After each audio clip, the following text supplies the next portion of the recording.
Hello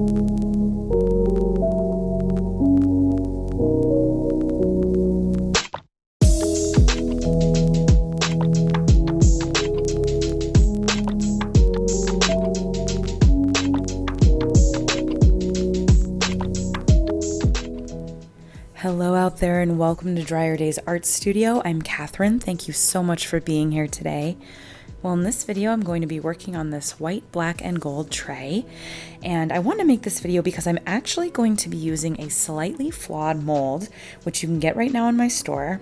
This mold is only $13.50. It's exactly the same as my agate slice mold that doesn't have any flaws in it, which is about $26 to $28. And I wanted to show here, I'm trying to pick it up on my camera. It's really hard to see. When I received these molds, they were not individually wrapped, and they had been in a hot box in the middle of the summer for about 5 weeks, trying to make their way to me. And because it was so hot, they have this design on the underside of them. On the bottom, it's kind of like these squiggly lines. And because it was so hot and they were sitting on top of each other for so long, they almost fused to each other, and that design on the bottom got onto the shiny surface of the mold here. It's really hard to see. Each mold kind of varies with the degree of that being on the surface of the mold, so I just really discounted these in my store. But I wanted to show you this video because it almost really doesn't even matter about these flaws, because when I make a tray with this mold, or even an art piece, because it's so deep, I know I'm going to do 1 to 2 layers on here, and I'm going to use the side facing up to me because I have more control over that. I can do more embellishing, more detail work, and so the $13.50 mold actually works more for me than the full priced one, and I just wanted to show that in action here in this video. All of the items and products used in this video will be available at DryerDaysArtStudio.com, and I will link everything in the video description below. In this piece in particular, I am using my gold metallic dry mica pigment powder to prep this mold. Sometimes I will use a liquid leaf or a gilding paint pen, but I am using the dry pigment powder here. It can get very messy. I just apply it with a paintbrush. If anyone has a less messy way of applying this, please share with us all.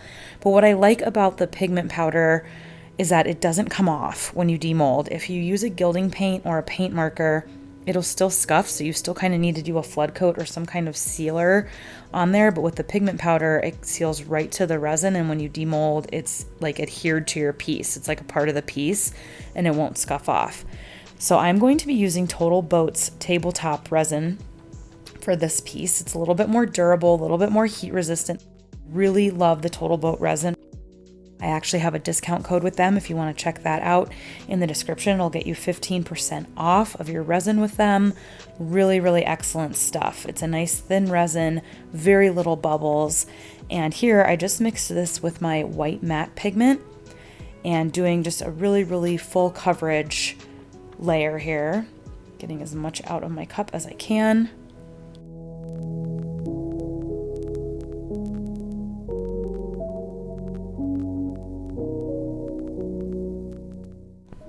I used about 8.5 ounces of resin total for this piece. You could probably use more in this mold, but I like mine to have a little bit of a lip on the edge, so I don't fill it to the point where it's totally full. There's a little bit of a lip there. And I'm just going to hit with my heat gun a little bit to pop some of those bubbles. Another thing you might notice is kind of up in the right hand corner there where I am with the heat right now, some of that mica powder is actually coming off of the sides and getting into the piece, because it is just a loose powder, and so it is kind of coming loose a little bit if there's any excess mica pigment there and it's getting onto the piece. But that was okay. I didn't mind it because I knew I was going to be using gold in here anyway, and I kind of wanted to see what it would do. This was my first time using the mica powder on the edges instead of the actual paint, so this was a little bit of an experiment as well.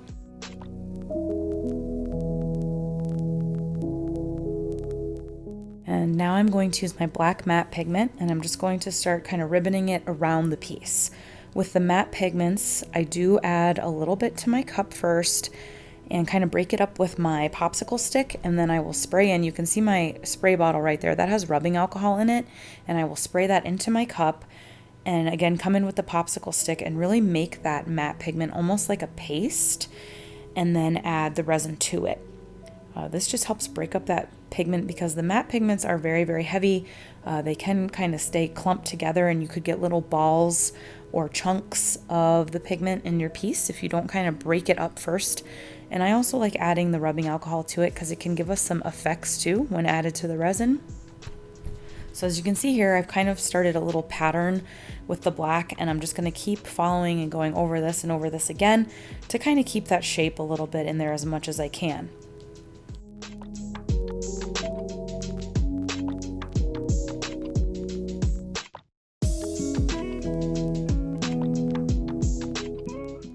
And now I'm going to use that gold metallic pigment. This is the same pigment that I used around the inside rim of the mold. And again, just sort of making this design, this shape, and I'm going to keep following it around.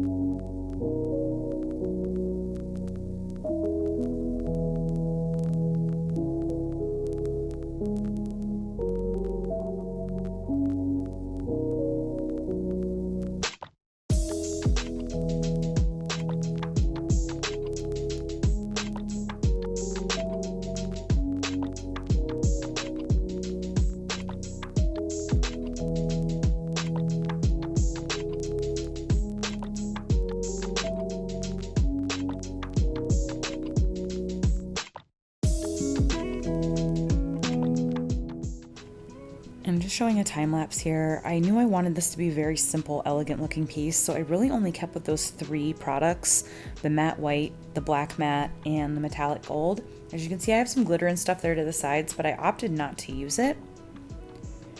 And now I waited about 4 hours and really let that resin kind of thicken and tacky up a little bit. And now I'm going to come in and apply the hardware. I like to add it right in when the resin is curing.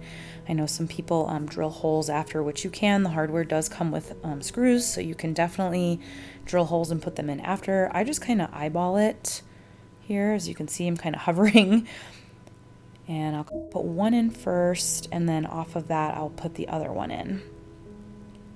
And because that resin is getting thick, the hardware is going to stand up pretty well on its own, but I will stand here and baby it for a few minutes and just make sure it's not going to fall over or anything. And then we have that hardware in place.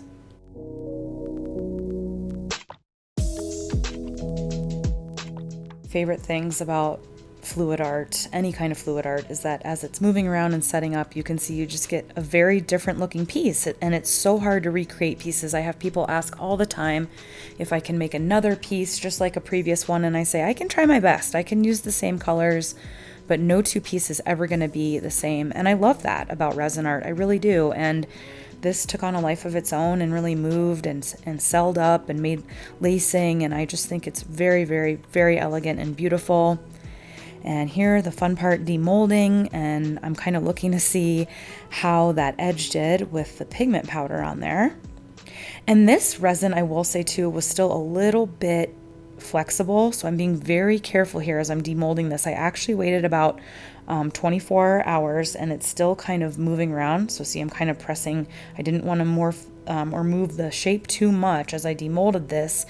And what I actually ended up doing was I put this on a totally flat surface, and I let this cure for a full additional 21 days. And a full cure with most resin does take 30, but after about that, you know, at the 7-day mark, your resin should be totally hardened. But because this is a deeper mold, it is going to require a longer time to harden up. And I am encouraging people with the deeper molds, this mold, some of the dish molds that I sell included in this, opt to do either 2 layers, or you're really going to have to let it sit and cure and harden up, because it can bend if it's not on a flat surface, and it will cure rock hard with that bend in it. So here's this. I'm just going to let it sit like I said, and then I will come in and kind of just gently sand the edges because we did have a little bit of a lip, but I just love how this turned out. I think it's really, really pretty. And here's just a little close up of it after I demolded it, and I'll show you some videos here of it. So just a really simple, pretty piece. I think this would be really pretty in somebody's bathroom to kind of hold their jewelry or even some toiletries on it. And now we have that perfect, shiny, beautiful surface facing up that absolutely has no flaws in it whatsoever. And that flaw is on the underside of this, and it doesn't even matter. I'll show you guys here the back of it too here in a second, and you can't even tell that anything's wrong with it. I wanted to try and show that gold metallic in the direct sunlight. It's kind of hard to pick up here, but it is very, very sparkly, actually. It has a really nice sparkle to it. Here are the edges, you can see. And then here's the back. So you can see where the bottom of the hardware is, but I mean, really, other than that, you can't tell anything, and it's gonna be face down anyway.